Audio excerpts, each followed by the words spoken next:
Kris Menggolo Ireng Part 4 Warangka. Dana dan Cahyo akhirnya tiba di rumah Dirga. Dari awal mereka sudah curiga dengan keberadaan pabrik tahu yang berada di sana. Saat bertemu Abah, ia menceritakan bahwa benda yang pernah menyegel Kris Menggolo Ireng berada di sana. Sunyinya sebuah hutan kadang menyimpan misteri yang seharusnya tidak perlu disimak oleh manusia yang tidak seharusnya berada di sana. Di balik perasaan tenang yang dihadirkan di bawah sinar mentari, selalu ada kengerian yang menyelimuti di bawah sinar rembulan. Alas mayit ternyata masih menghubungkan kami dengan sesuatu misteri yang akan menciptakan tragedi berdarah yang harus kami hentikan. "Tuh, itu Pak Le!" teriakku pada Cahyo yang sedari tadi menunggu Pak Le di ujung lembah. Kami memang sengaja menjemput Pak Le di sini karena jalan untuk masuk ke desa masih sulit dilalui dan membingungkan. "Sini Pak Le, tak bantuin," ucapku sambil membawa sebuah tas kain besar yang dibawa oleh Pak Le. Sepertinya mau tidak mau Pak Le harus tinggal cukup lama di desa ini. Karena saat ini hanya ilmu Pak Le lah yang bisa menahan Mbah Suroto saat tubuhnya diambil alih. "Kamu nyariin apa, Jul?" tanya Pak Le yang heran pada Cahyo yang terlihat mengelilingi Pak Le. "Bule nggak bawain apa-apa gitu Pak Le? Aram-aram atau lemper gitu?" tanya Cahyo balik. "Oh ya ini, nih bawa," balas Pak Le yang menyerahkan sebungkus kantong kresek hitam yang diambil dari tasnya. Cahyo dengan cepat segera mendekat dan mengambil bungkusan itu. Dengan sumringah Cahyo membuka bungkusan itu dan seketika wajahnya berubah menjadi aneh sambil menutup hidungnya.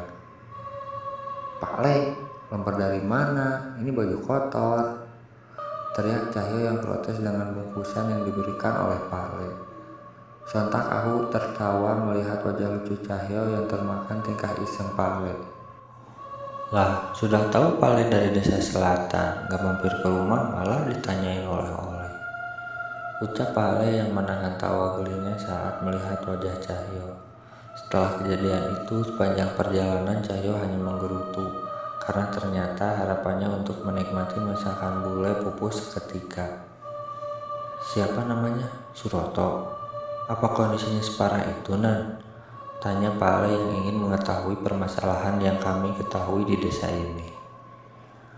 Kondisi Mbah Suroto mulai stabil setelah dibantu oleh Pak Sardi. Tapi sesuatu yang membuat Mbah Suroto menjadi seperti itulah masalah yang sebenarnya, jawabku. "Pak Sardi ayahnya Sekar?" tanya Pak Le. Aku mengangguk dan melanjutkan cerita mengenai sebuah keris yang berisi kekuatan hitam yang mengambil alih kesadaran Mbah Suroto. Dirga juga mendapatkan penglihatan mengenai ketiga keris kembar pembawa petaka yang akan bangkit dan akan mengakibatkan pertumpahan darah. Setelah matahari tepat berada di atas, kami sampai di desa Windualit dan segera membawa Pak Le ke rumah singgah tempat Mbah Suroto dirawat. Saat itu juga Pak Le merasakan keberadaan sosok yang mengelilingi desa ini yang tidak berani untuk mendekat. "Makhluk-makhluk itu apa tidak membahayakan desa ini?" tanya Pak Le. "Kami tidak ada pilihan Pak Le. Mereka adalah pengikut dari sosok yang mendiami Kris Menggolo Abang yang mengikuti Mbah Suroto. Selama Mbah Suroto sadar, makhluk itu tidak akan berbuat apa-apa," jelasku. Mendengar penjelasanku, Pak Le hanya diam, seolah memang tidak ada solusi lain atas hal ini. Tapi aku mengerti kekhawatiran Pak Le akan warga desa yang pasti akan terganggu bila mengetahui keberadaan makhluk-makhluk ini. "Permisi," aku mengetuk dan membuka pintu rumah singgah tempat kami merawat Mbah Suroto. Terlihat Sekar segera keluar menyambut kami dan mengenalkan Pak Le pada Pak Sardi ayahnya. "Monggo Pak Le masuk, saya Sardi, ayahnya Sekar. Terima kasih banyak dulu sudah mau membantu Sekar," ucap Pak Sardi yang memang sangat ingin bertemu dengan Pak Le. Sama-sama Pak Sardi, kebetulan aja Cahyo yang nemuin Sekar. Lagi pula Sekar juga sudah saya anggap anak sendiri, jawab Pak Le. Tuh Sekar, udah dianggap anak sama Pak Le. Sering-sering dong main ke Klaten, ucap Cahyo menyela pembicaraan mereka. Iya Sekar, tapi mampir ke Klatennya pas bocah ini lagi pergi ya, balas Pak Le. Gimana sih Pak Le? Kalau gitu percuma dong, ucap Cahyo. Hahaha, iya ya, mungkin sewaktu-waktu gantian saya dan Sekar yang mampir ke rumah Pak Le. Kami memang jarang sekali keluar desa, balas Pak Sardi yang ikut terhanyut dalam obrolan iseng Cahyo dan Pak Le. Setelah sedikit beristirahat dan menikmati suguhan yang dibuat Sekar, Pak Le segera menghampiri Mbak Suroto yang terbaring di salah satu kamar di rumah ini. Tepat saat memasuki kamar, Pak Le menoleh ke arah atas kainnya. Aku menduga sepertinya keris Sukma Geni juga bereaksi dengan keberadaan keris Bonggol Abang yang dimiliki Mbak Suroto. Kula nuwun, ucap Pak Le dengan sopan sebelum memasuki kamar.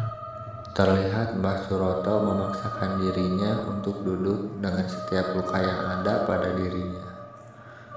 Sudah, santai saja Mbak Suroto. Saya Pak Le-nya mereka. Nama saya Bimo. Mereka sudah menceritakan semuanya kepada saya, ucap Pak Le. Mbak Suroto terbatuk-batuk, namun tetap ingin menjawab Pak Le. Bimo ya? Kata mereka, api itu adalah ilmumu, benar-benar ilmu yang hebat dari seorang manusia.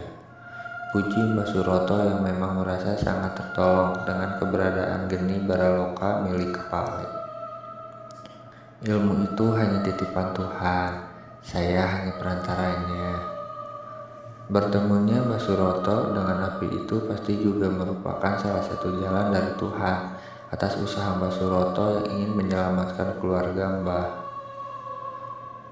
Balas Pak Le yang segera memeriksa tubuh Mbak Suroto yang terlihat lemah. Melihat Pak Le mulai memeriksa dan membacakan doa, aku dan Cahyo meninggalkan kamar agar Pak Le bisa berkonsentrasi. Kami juga harus bersiap-siap meninggalkan desa Windu Alit untuk mencari tahu keberadaan keris yang menjadi asal-muasal petaka ini. Setelah beberapa lama, Pak Le keluar dari kamar dengan keringat yang bercucuran.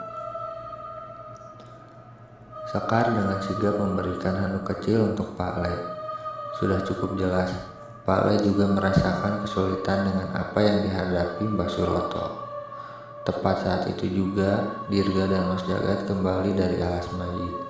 Mereka kembali ke sana sekadar untuk mengirimkan doa untuk leluhur Dirga Prabu Arya Dharma Wijaya yang bersemayam di sana. Pak Le, sudah lama? Tanya Dirga yang segera salim ke Pak Le dan bergabung bersama kami. Baru saja kok, belum lama. Nah, kebetulan kalian sudah sampai. Sepertinya kalian harus segera mencari tahu tentang permasalahan ini. Pak Le sudah mencoba berbagai cara. Geni baraloka dan keris Sukma Geni hanya dapat mempertahankan kesadaran Mbak Suroto, jelas Pak Le. Bahkan keris Sukma Geni tidak bisa menghapus kutukan Mbak Suroto, tanya Mas Jagat.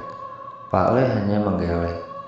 Itu bukan kutukan, itu adalah perjanjian leluhur Mbak Suroto dengan sosok yang ada di balik keris itu, balas Pak Le. Kalau begitu, ini semua sudah mulai masuk akal. Terjawab sudah mengapa ilmu kami tidak mampu memulihkan kesadaran Mbah Suroto sepenuhnya. Sepertinya kami memang harus mencari tahu keberadaan keris lainnya yang menjadi asal-muasal petaka ini.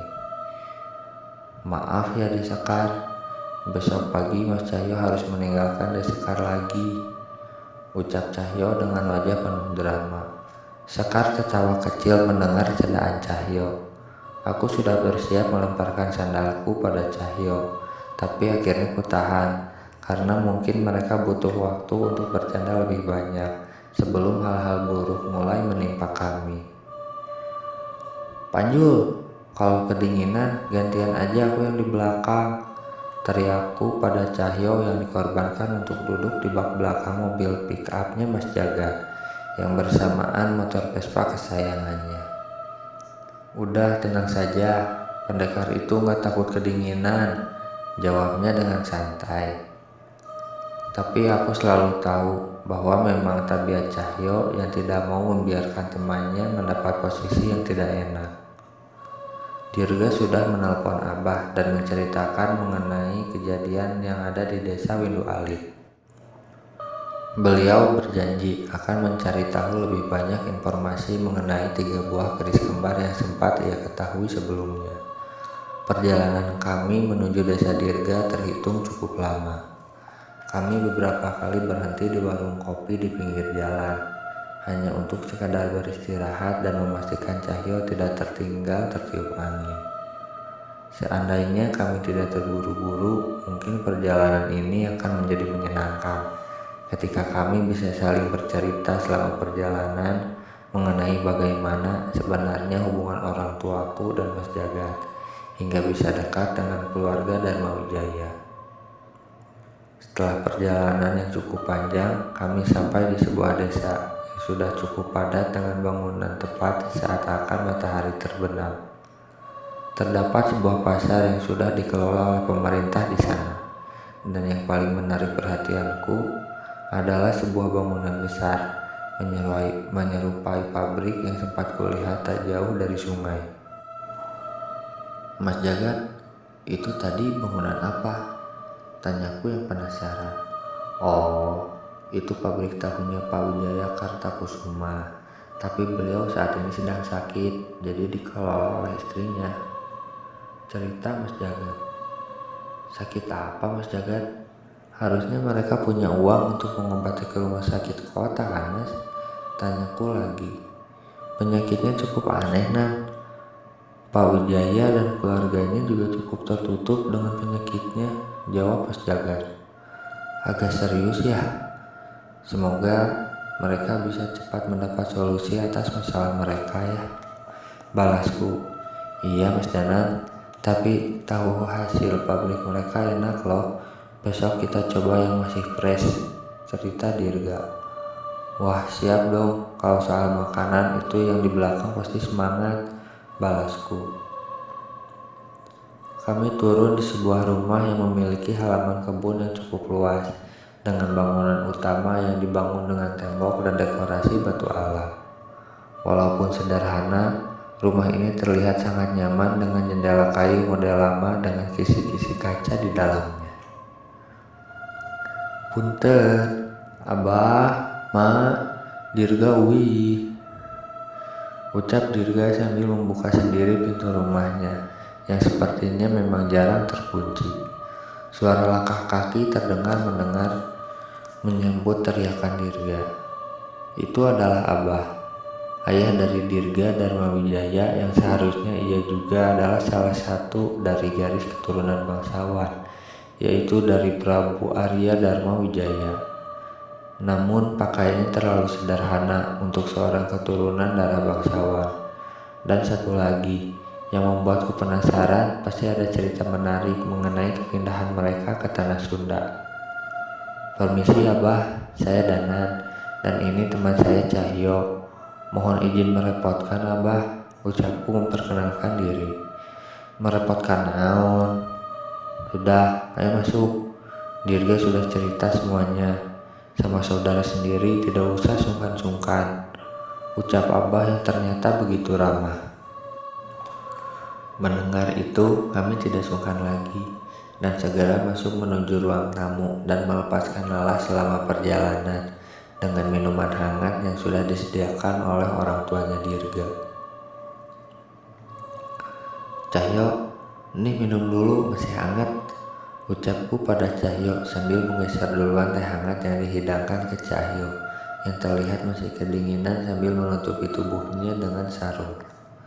Tanpa banyak bertanya, Cahyo segera menikmati teh hangat yang ada di hadapannya dan mencomot beberapa gorengan. "Kelihatannya pada kelelahan ya. Malam ini istirahat dulu saja, bicara seriusnya besok saja," ucap Abah yang melihat wajah Cahyo yang sedikit pucat setelah menghadapi terpaan angin sepanjang perjalanan. "Iya, Sudah saya siapin air panas buat mandi. Mas Jagat nginep di sini saja sekalian. Tambah emak, ibu dari Dirga yang ikut keluar menyambut kami. Wah, gak usah, saya pulang aja.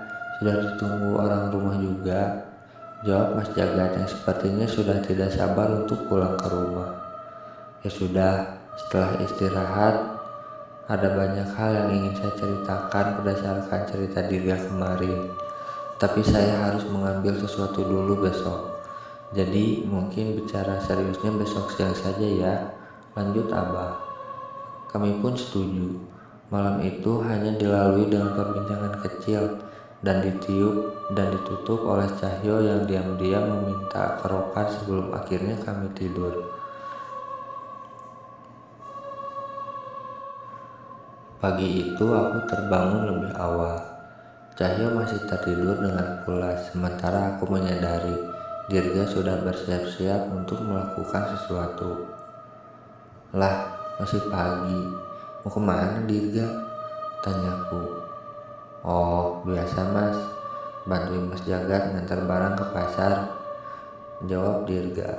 Ternyata sudah rutinitas Dirga setiap pagi untuk membantu Mas Jagat mengantarkan dagangannya ke pedagang-pedagang pasar.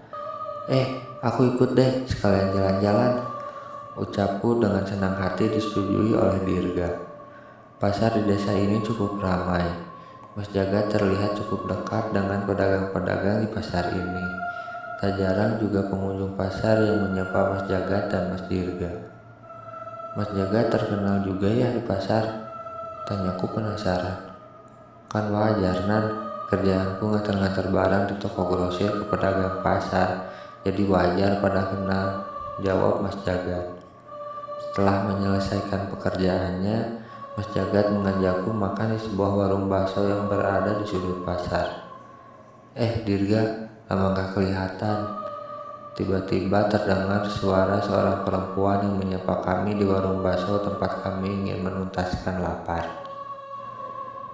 Teh Rini, sama siapa kesini? Sama Aputra? Tanya Dirga yang membalas ucapan perempuan itu. Enggak, sama Mang Toha. Itu lagi mesen. Dirga sama Mas Jagat teh dari mana saja, baru kelihatan, tanya seorang yang bernama Rini itu. Habis ada acara di Jawa Tengah teh Rini juga tumben ikut ngantar tahu, balas Dirga yang terlihat cukup akrab dengannya. Iya, lagi libur aja, jawabnya yang dilanjut dengan perbincangan ringan. Namun sebenarnya aku sedikit lebih tertarik dengan perbincangan antara Mas Jagat dengan Mang Toha. Mas Jagat, sekali-kali kalau ada waktu mampir ke pabrik. Saya teh penasaran, benar enggak pabrik itu katanya angker? Terdengar suara Mang Toha seperti bertanya ke Mas Jagat. Iya Mang, saya sudah sempat lewat ke sana. Karyawan juga sudah ada yang cerita, katanya ada sosok yang mirip Mang Toha ya? Tanya Mas Jagat dengan nada menggoda ke Mang Toha. Mas Jagat jangan begitu, walaupun enggak gitu mengganggu tapi lama-lama serem juga, lanjut Mas Toha. Iya Mang Toha, mereka sepertinya sudah penunggu lama di sana. Seharusnya tidak ada mencelakai, tapi yang harus jadi perhatian sebenarnya sosok wanita di sebelah pabrik, tepatnya dekat sebuah pohon. Sepertinya dia membawa dendam, entah untuk siapa. Sayangnya setiap saya mendekat sosok itu lebih dulu menghilang, ucap Mas Jagat. Dari perbincangan ini aku seolah bercermin. Ternyata Mas Jagat juga sering mendapat permintaan dari orang-orang yang dikenalnya. Mungkin mereka sudah ditakdir keluarga kami untuk mengemban tugas seperti ini. Setelah cukup kenyang, kami kembali ke rumah Dirga dengan diantar oleh Mas Jagat. Dia juga ingin mengetahui informasi yang didapat oleh Abah yang akan keberadaan keris-keris itu.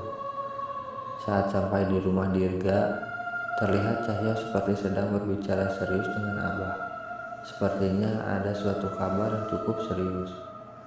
Dan sepertinya kita harus bisa jalan, ucap Cahyo tiba-tiba. Maksudmu gimana? Ada kabar apa toh? tanyaku yang heran dengan ucapannya. Barusan aku ditelepon sama Guntur, sepertinya aku harus ke desanya, ucap Cahyo.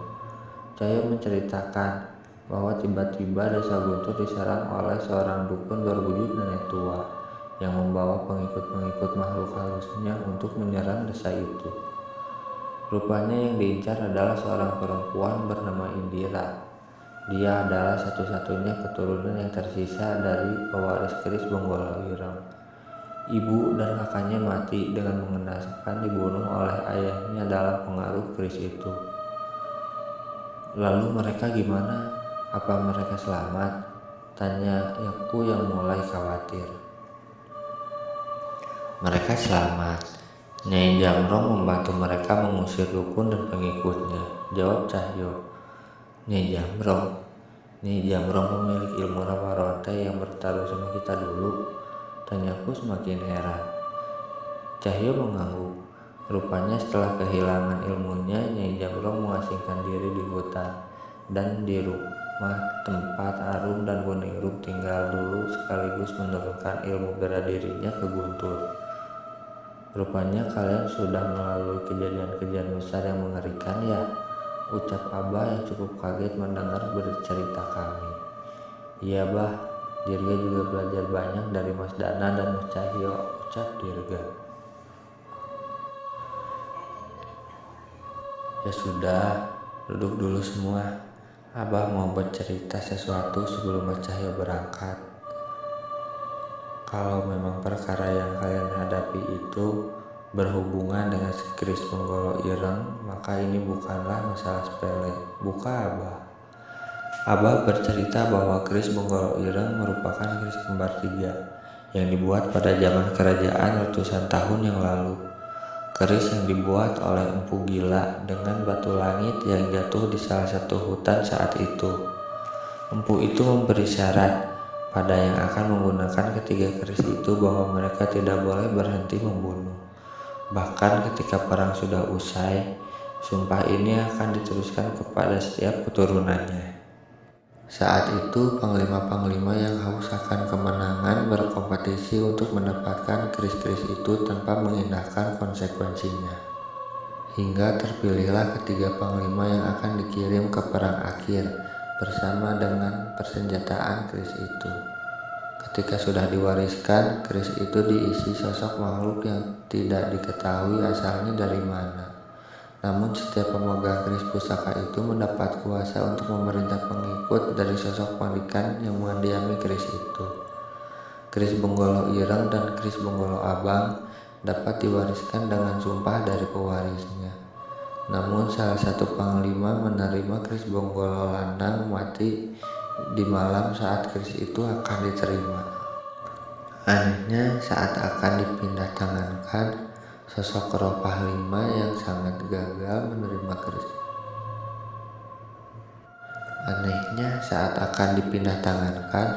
Sosok roh panglima yang gagal menerima keris itu selalu menghalangi siapapun mendapatkan kekuatan keris itu. Mungkin itu yang membuat keris Bonggolo Landang tetap netral, tidak seperti kedua saudaranya. Walaupun begitu, kedua panglima tetap dengan mudah bisa mengalahkan lawan-lawannya dan memenangkan berbagai perang. Namun saat perang sudah usai, kedua keris terkutuk itu tetap memaksa kedua panglima untuk membunuh. Saat mereka tidak memenuhi janjinya, sosok penghuni itu akan mengambil alih tubuh mereka dan membunuh orang-orang kerajaan lain agar mereka bisa terus mendapatkan korban untuk keris yang mereka sesali untuk dimiliki. Hingga pada akhirnya mereka berhadapan dengan salah satu kerajaan di wilayah Setrageni dan berhadapan langsung dengan raja di kerajaan itu, Raja Indrajaya. Raja Indrajaya yang sudah mengerti dengan kekuatan keris itu dan mempersiapkan cara untuk menahan kekuatan keris itu dengan berbantuan pendekar kepercayaan yang bernama Daryana dan bantuan dari pangeran penghuni kedua keris itu dan pangeran Darmawijaya dengan keris dasa sukmanya menghadapi kedua panglima. Dengan bantuan mereka, pasukan Raja Indrajaya berhasil memukul mundur pasukan musuh dan menyegel kekuatan kedua keris dengan warangka atau sarung keris yang dibuat oleh empu kerajaan. Setelah mengetahui keris itu berhasil disegel, kedua panglima menyerah tanpa syarat, seolah merasa lega terlepas dari sumpahnya. Sayangnya ternyata tidak semudah itu, karena kedua panglima itu harus dibawa hingga anak dan cucu-cucunya. Hingga salah satu dari mereka menemukan keberadaan keris itu dan beringinan untuk menggunakannya. Abah tahu keberadaan warangka yang digunakan untuk menyegel keris itu, tanyaku. Abah menggeleng. Wajar saja, benda itu sudah ada lebih dari ratusan tahun yang lalu. Berarti mungkin kami harus mencari tahu lain untuk menyegel atau memutihkan keris itu. Saat ini pasti sudah ada banyak korban di desa asal Indira dan keluarganya, ucap Abah yang dibalas dengan wajah gelisah Cahyo. Lantas Bah, kalau sumpah itu diturunkan, untuk apa mereka mengincar Indira? Bukankah itu artinya mereka tidak punya keturunan lagi untuk mewariskan sumpahnya? Tanya Dirga. Ucapan Dirga benar. Mengapa mereka ingin membunuh Indira? Mungkin mereka ingin melahirkan pewarisnya sendiri, ucap Jaga. Maksud Mas Jaga? Tanyaku. Saat ini pewaris mereka sudah tidak ingin menggunakan keris itu lagi dan mencari cara untuk menyegelnya. Seandainya makhluk penghuni keris itu merasuk pada pewaris, memiliki pasangan dan melahirkan pewarisnya sendiri, sumpah itu tetap berlaku walaupun pewarisnya bukan sepenuhnya manusia. Jelas Mas Jaga. Gila, bahkan makhluk seperti itu pun bisa punya niatan seperti ini. Bila ucapan Mas Jaga benar, berarti wajar saja bila makhluk penghuni keris itu ingin menghabisi semua pewaris terakhirnya. Abah, apa keris yang Dirga dapat itu adalah keris Dasa Sukma? Tanya Dirga yang segera diiyakan oleh Abah. Mas Danan adalah pewaris keris Raga Sukma, sedangkan aku pewaris keris Dasa Sukma. Apa dengan ini kita bisa menghadapi secara langsung pengguna keris itu? Tanya Dirga. Abah menggeleng. Tidak semudah itu Dirga. Ini bukan sekedar adu pusaka. Kamu juga harus memiliki ilmu dan siasat. Seandainya kalian menang pun, keris itu tetap tidak bisa dihancurkan dan akan mencari empu lainnya. Jelas Abah. Berarti kita harus mencari cara untuk menyegel atau memutihkan keris itu sepenuhnya, ucap Jaga yang menarik kesimpulan. Ngapunten, maaf Abah, Mas Jaga. Saya percayakan mencari petunjuk soal itu pada Danan dan kalian. Saya khawatir dengan Guntur, Indira dan desanya, jawab Cahyo dengan wajah yang gelisah. Itu memang sudah sifatnya yang tidak bisa tenang saat ada masalah yang berhubungan dengan orang lain. Oh iya Mas Cahyo, segera berangkat saja. Kalau ada informasi apapun pasti kami akan beritahu, ucap Abah. Jul, pokoknya hati-hati, jangan gegabah, pastiin ponselmu aktif terus, ucapku mengantarkan Cahyo keluar. Iya Nan, kowe hati-hati, ucapnya sambil menepuk pundakku dan segera pergi dengan menaiki motor tuanya. Terlihat dengan jelas raut muka khawatir di wajahnya. Setelah mengantarkan Cahyo, aku kembali ke rumah dan melanjutkan pembicaraan kami tadi. Sementara Cahyo menemui Indira, apa yang bisa kita perbuat, Mbak? Tanyaku. Dulu pernah ada seorang dukun yang mencoba mengirimkan ilmu hitam ke desa ini. Ternyata di balik dukun itu adalah pewaris keris Penggologir yang mencoba mencari tumbal dari desa ini. Kalau tidak salah sih namanya Sumar, cerita Abah. Terus Mbak, berarti Abah pernah menghadapi keris itu? Tanyaku. Abah menggeleng dan menghela nafas.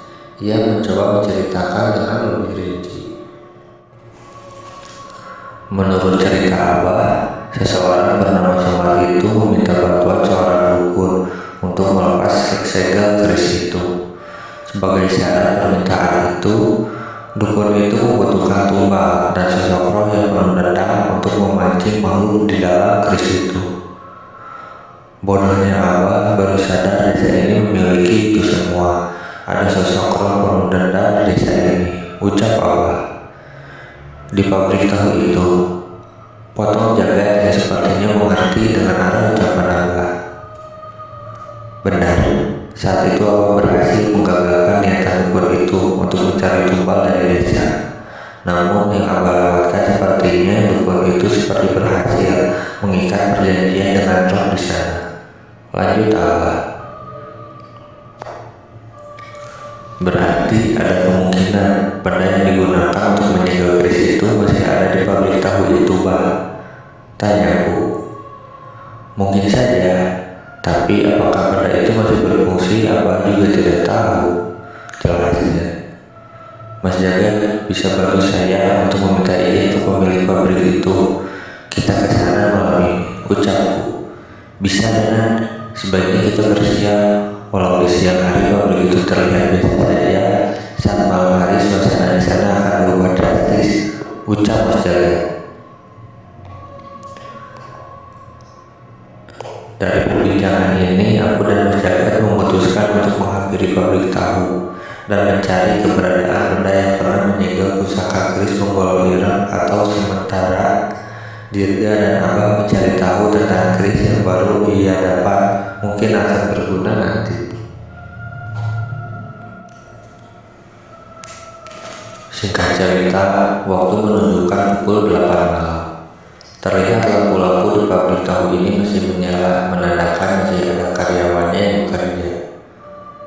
Punten, Mang Toha, maaf malah jadi ngerepotin, ucap Mas Jaga pada Mang Toha yang sudah menunggu kami di luar. Nggak apa-apa Mas, sekalian Mang Toha juga pengen tahu ada apa sama pabrik ini, ucap Mang Toha. Hatur nuhun loh Mang, nanti segera saya cari tahu. Saya izin untuk memeriksa halaman dulu. Nanti saya periksa yang di dalam, kalau karyawan sudah pulang saja, balas Mas Jagat lagi. Sok atuh, kalau ada apa panggil Mang Toha saja di dalam ya. Kami pun berterima kasih kepada Mang Toha dan berpisah untuk memulai pencarian. Secara sekilas saja sudah terlihat dengan jelas ada sesuatu yang tidak beres di pabrik tahu ini. Dari penglihatan kami, bangunan ini dipenuhi oleh berbagai macam roh dan berbagai jenis jin, seolah tempat ini memang wilayah mereka sejak dulu. Namun, sepertinya tidak ada niatan jahat dari makhluk-makhluk ini selain satu sosok yang kurasakan keberadaannya. Namun tidak dapat kutemukan sosok tersebut. Cukup lama kami mencari petunjuk, namun kami tidak menemukan apapun selain keberadaan makhluk penunggu pabrik ini. Sesekali aku dan Mas Jagat membacakan doa untuk mereka, berharap bisa tenang atau setidaknya tidak mengganggu karyawan di sini. Mas Jagat, Mas Danang, kesini, pi dulu, panggil Mang Toha. Tanpa menunggu lama, kami segera menghampiri Mang Toha dan menikmati kopi yang disuguhkan oleh Mang Toha. Gimana Mas Jagat, ada hasil? Tanya Mang Toha. Belum Mang, makhluk-makhluk di tempat ini sepertinya memang penunggu asli tempat ini, tapi ada sesuatu yang membuat mereka terganggu hingga menampakkan diri, jelas Mas Jagat. Mas Jagat tahu apa yang membuat mereka seperti itu? Tanya Mang Toha. Aku mengingat sosok yang kurasakan tadi. Samar-samar aku juga melihat sosok seorang perempuan dengan balon berwarna merah. Apa karena sosok perempuan itu? Tanyaku pada Mas Jagat. Maksud Mas Danan roh perempuan apa? Tanya Mang Toha memastikan. Ningsi. Mang Toha masih ingat tentangnya. Tetangga satu desa Dirga dan Abah juga. Jelas Mas Jagat. Ternyata itulah sosok nama yang mengganggu indraku selama di tempat ini. Iya, Mang Toha ingat. Tapi ada apa tentangnya sih? Mang Toha semakin penasaran. Ia meninggal dengan membawa dendam. Saya belum mengetahui secara pasti, namun sepertinya ada hubungan dengan garis keturunan Prabu Jaya Kartakusuma, dan harus garis keturunannya lah yang menyelesaikannya. Jelas Mas Jagat. Mang Toha sedikit berpikir. Sepertinya ia juga mengetahui sesuatu tentang ucapan Mas Jagat. Maaf Mang Toha, memangnya sosok roh Ningsih itu sering muncul di mana? Tanyaku yang belum menyerah untuk mencari petunjuk. Oh iya Mas, pernah ada karyawan yang melihat sosok roh Ningsih di dekat tumpukan kayu di samping pabrik. Tapi bukan Mang Toha tidak tahu apa yang kalian cari ada di sana. Jelas Mang Toha. Aku dan Mas Jagat saling menatap dan segera menghabiskan kopi untuk mengecek ke tempat ini. Kali ini Mang Toha menemani kami menuju tumpukan kayu ini. Mas Jagat beresin sesuatu, tanyaku pada Mas Jagat. Mas Jagat hanya menggeleng, namun ia mengambil dan memandangi sebuah tali yang terlihat berbeda dari tumpukan tali lainnya di tempat itu. Mang Toha, seandainya Mang Toha tahu sesuatu, sebaiknya segera beritahu ke keluarga Pak Jaya yang bisa dipercaya. Sosok roh seperti ini akan mudah dimanfaatkan oleh dukun atau roh jahat, ucap Mas Jagat tiba-tiba. Ia menggeser beberapa tumpukan kayu dan menemukan sebuah lubang yang tertutup oleh tanah dan berbagai benda secara berantakan. Tangannya merogoh lubang itu dan mengeluarkan sebuah benda menyerupai kain kafan busuk. Ia merogoh lagi dan menemukan beberapa benda seperti tulang belulang hewan pengerat. Hingga akhirnya tangan Mas Jagat keluar dengan menggenggam benda seperti pecahan warangka atau sarung keris. Dan ini, Mas Jagat menemukan temuannya itu. Ya Mas, benar. Ini yang kita cari. Pantas saja kita tidak bisa merasakan benda ini. Sepertinya dukun itu menggunakan ritual dan benda-benda khusus untuk menyembunyikan keberadaan benda ini, agar benda ini kehilangan kekuatannya secara perlahan. Aku mencoba mengutarakan pendapatku, sementara Mas Jagat terus mengumpulkan pecahan warangka yang sama-sama memancarkan kekuatan putih walau mulai lama. Aku mengambil sepotong kain dari tas yang telah aku persiapkan dan mengumpulkan pecahan itu. Mang Toha, sebelumnya ada seorang dukun yang memanfaatkan kekuatan hitam dari dendam Ningsih untuk memancing keluar sosok berbahaya dari keris yang disegel oleh benda ini. Mang Toha harus berhati-hati, bisa jadi hal ini akan terulang lagi, ucap Mas Jagat. Terus kami harus bagaimana Mas Jagat? Tanya Mang Toha. Saya akan cari tahu, tapi sebelumnya ada masalah yang cukup besar yang harus kami tangani. Tapi seperti yang saya bilang, hanya garis keturunan Pak Jaya yang bisa menghentikan permasalahan di pabrik ini. Untuk sementara, kami sudah mendoakan roh di tempat ini. Setidaknya mereka tidak akan melukai karyawan walau sering menampakkan diri, ucap Mas Jagat. Baik Mas Jagat, saya akan coba sampaikan. Terima kasih banyak ya Mas, ucap Mang Toha. Kami juga terima kasih Mas. Kami mendapatkan petunjuk baru dari permasalahan kami di sini, jawabku. Tak lama setelah kami segera pamit dan meninggalkan pabrik tahu itu, pabrik tahu milik keluarga Wijaya Kartakusuma yang masih menyimpan banyak misteri. Namun kami percaya pasti akan ada seseorang dari keluarga itu yang mampu memecahkan misteri itu. Sesampainya di rumah, kami menunjukkan pada Abah benda yang kami temukan tadi dan memastikan bahwa itu adalah benda yang pernah menyegel keris penggolong ireng. Sayangnya kondisinya sudah tidak memungkinkan untuk melakukan tugasnya seperti sebelumnya. Di tengah kebingungan kami, aku berkonsultasi pada Pak Le dan mendapatkan jawaban yang tidak terduga. Ia memberikan alamat sebuah tempat di dekat lembah dan memintaku menemui seseorang bernama Mbah Jiwo dan menyerahkan benda itu padanya. Entah siapa orang itu.